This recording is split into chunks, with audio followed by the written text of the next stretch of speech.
This is Nhial Deng, winner of the 2023 Check.org Global Student Prize. I'm in a boat right now, about to go for a tour, going to Statue of Liberty, which I'm very excited about. It's a place I've wanted to go for a very long time, but I've been to New York a number of times now. And every single time I come and say I'll do this, but today it's happening. So join me on this trip.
I think the first day was like a dream. Today it feels more real.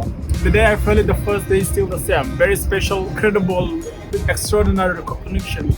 I think this is something that will stay with me for a very long time.